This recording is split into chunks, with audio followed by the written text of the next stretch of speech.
Welcome to my daily vlog. চলে আসলাম new একটা vlog নিয়ে। দেখো, খুব ভালো লাগবে তোমাদের। এখন আর সময় হচ্ছে না সকাল থেকে ভ্লগটা করার, বিকজ রাতে মাম্মা অনেক দেরি করে ঘুমোচ্ছে, আমার উঠতে অনেকটাই দেরি হয়ে যাচ্ছে। আর যখন আমি উঠছি তখন আমি সম্পূর্ণ কাজটা সেরে নিচ্ছি, মাম্মাম তখন ঘুমোচ্ছে, সেই জন্য। তা ঘড়ির কাঁটায় তখন 11:15 বাজছিল। আগের দিন আমার বিয়ে বাড়ি ছিল, আস্তে আস্তে আমার অনেক রাত হয়ে গেছিলো। তারপরে মামামের অনেক রাত্রিবেলা, তখন প্রায় 3টে বাজে, মামামের হুট করে জ্বর এসেছিলো। মামামের পাপা তখনই গিয়ে সেই রাত্রে বাজে, তখন বাজে 3টে, গিয়ে ওষুধ নিয়ে আসলো। দেন খাওয়ানোর পরে মামাম এখন একটু ঠিক আছে। অ্যাকচুয়ালি মামামের বলে মানে দোষ নেই, কি বলতো, এখন ওয়েদারটাই হচ্ছে এরকম, এক সময় ঠান্ডা থাকছে কি এক সময় গরম থাকছে, যার জন্য বড় মানুষদেরই ঠান্ডা লেগে যাচ্ছে। আর মামামটা তো খুবই ছোট, তো এই আর কি। ঘুম থেকে ওঠার পরে কাজকর্ম কিছু সারা হয়েছিল, কাচাকুচি ধোয়া আর কিছুটা বাকি ছিল। তারপরে মামামকে সকালে ব্রেকফাস্ট করিয়ে দিয়েছিলাম, মানে ভাত। ও অ্যাকচুয়ালি 10টার দিকে ভাত খাই, সেটাই খাওয়ানো হয়েছিল। আর দুপুরের দিকে খিচুড়ি খাই, তোমরা তো সেটা জানোই, সব রকম সবজি দিয়ে ওকে আমি খিচুড়ি খাওয়াই। ওই ধরো 6 মাস পর থেকে আমি এগুলো স্টার্ট করে দিয়েছি।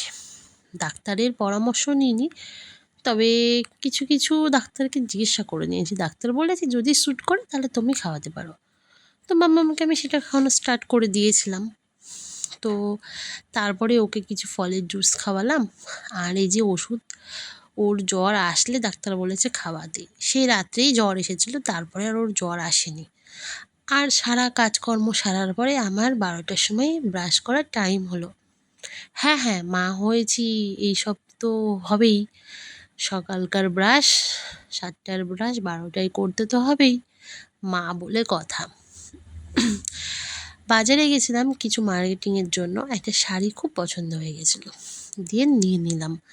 ওটা একটু সিল্কের মধ্যে ছিল, মুর্শিদাবাদ সিল্ক বলে যেটাকে, খুব সুন্দর, আমার খুব পছন্দ হয়েছে, ওই জন্য আমি নিয়েছি। তো দেখতেই পেলে। আর এখনও ব্লাউজটা বানানো হয়নি, দেবো ব্লাউজ বানাতে। আর এদিকে ঘরমর ঝাড় দিয়ে নিলাম। বিয়েবাড়িতে আগের দিনের পাসপাস ছিল, আমার পাসপাস খেতে ভীষণ ভালো লাগে, ওই জন্য পাসপাসটা আমি রেখে দিয়েছিলাম পরের দিন খাবো বলে। তো সেটাই আর কি দেখালাম তোমাদেরকে। তারপরে মামামের কিছু হোমমেড সেরিল্যাক্স আমি বানিয়ে রাখি, স্টোর করে রাখি একটা কৌটোতে, সেটাই আমি জলে সেদ্ধ করে নিই আর তাতে সবজি দিয়ে নিই। তারপরে মাম্মাম ঘরে খেলা করছিল, কিছু টাইম হলো, মাম্মামের খুব ইচ্ছা করে মাঝে মধ্যে এসে আমার কাছে একটু আদর খাবার। তো আমিও কাজের ফাঁকে যখন সময় পাই মাম্মামকে করে কোলে নিয়ে একটু আদর করে নিই। তো ও আমার কাছে আসলো, একটু আদর করে দিলাম, ব্যাস। তারপরে উনি খুব খুশি। আর এইদিকে আজকে সকালের মেনুতে হয়েছিল নিরামিষ, তাই পনির, মানে শাশুড়ি মা খায় নিরামিষ, আমরা খাই না, আমরা একদিন খাই, সেটা হচ্ছে বৃহস্পতিবার। রোজ এত নিরামিষ তো আর খাওয়া যায় না, তাই আজকে রান্না হয়েছিল পাঁপড় ভাজা, ডাল, পনির, আরও অনেক কিছু। আর ফ্রিজে ছিল মাছ, মাছের মাথা, ভেবেছিলাম মাছ করব, কিন্তু মানা করলো মাছ করতে, নিয়ে আসলো মাংস। আজকে ওয়েদারটা তোমাদেরকে দেখাচ্ছি একটু পরে।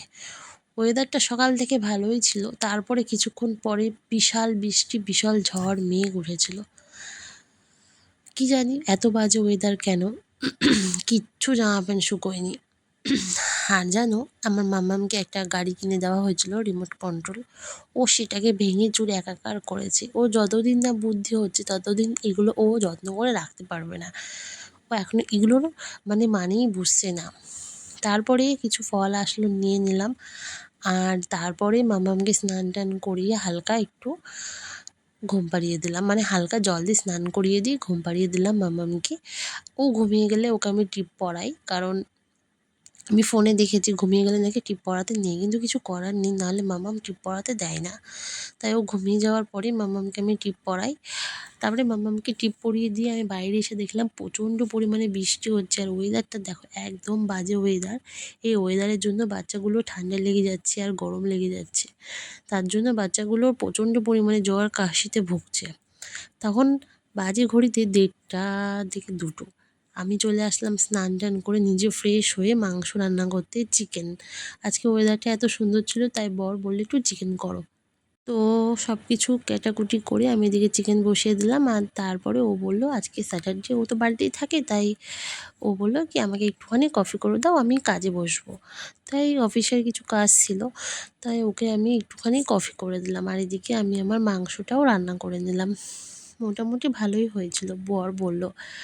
তো তারপরে এদিকে অনেক বাসন-কোসন ছিল, আমাকে এগুলো এখন কাচা মানে মাজা ধোয়া করতে হবে।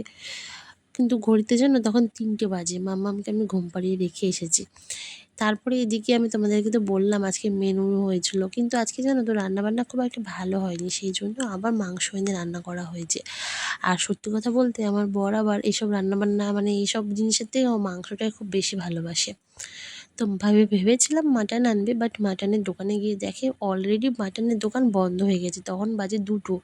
মাটনের দোকান কি খোলা থাকে বলো তো? তাই বন্ধ হয়ে গেছিলো। তারপরে সন্ধেবেলায় একটুখানি মোমোস খেয়ে নিলাম, আর তারপরে বিকেলে সন্ধ্যার দিকে একটু বেরিয়েছিলাম ঘুরতে। তো কিছু মাম্মামের জিনিসপত্র কিনলাম, আর মাম্মামের একটা সাইকেল কিনলাম ঘোরার আর কি, ওকে নিয়ে ঘোরার মতো। তো চলো আজকের ব্লগটা আমি এখানে শেষ করছি। কেমন হয়েছে কমেন্টস করো, কেমন লাগলো তোমাদের ব্লগটা, আর হ্যাঁ, আমাকে কেমন লাগছে সেটা কিন্তু অবশ্যই কমেন্টস করে বলো, হ্যাঁ। তো ভালো থেকো, টাটা, বাই।